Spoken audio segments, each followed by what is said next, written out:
Isang magandang umaga po mga sabong. Ngayon po, ipapakita ko po sa inyo kung paano po ako mag-asa. At para po dun sa mga baguhan na gusto pong matuto, panoorin nyo po itong vlog na to, ito pong pag-asa ko. Po mga sabong, ito yung ating mga tari na asahin, gaya po nito.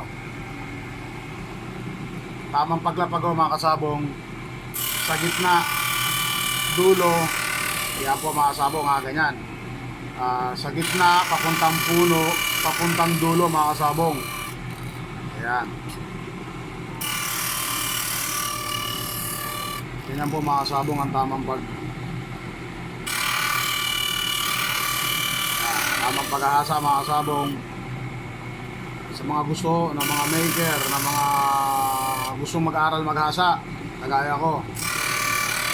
Ako mga kasabong, medyo matagal-tagal na.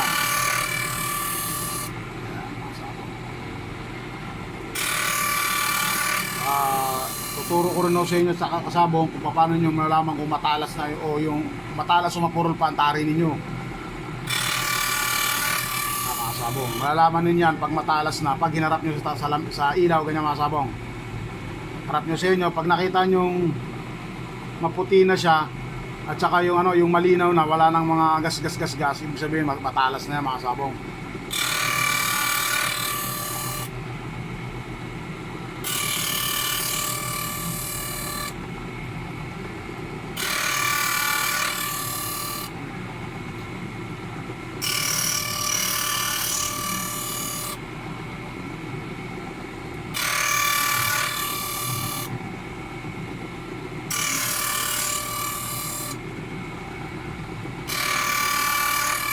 Saka pala sa mga gustong matuto mga sabong, ng mga baguhan dyan message nyo lang ako, PM nyo po ako. Facebook page ko po, J Ruga. Yan. Tsaka J Ruga din po sa aking YouTube channel mga kasabong. Tuturuan ko po kayo sa mga baguhan na gusto pong matuto mag-aaral maghasa. Basic lang po yung mga kasabong. Konting tsaga-tsaga lang sa mga baguhan na gustong matuto mag-asa. Darating din sa punto na kayo matututo. Yan mga sabong, may dikit na dulo.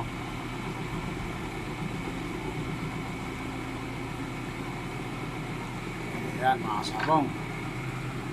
Yun lang po pala, isang magandang umaga rin po ulit.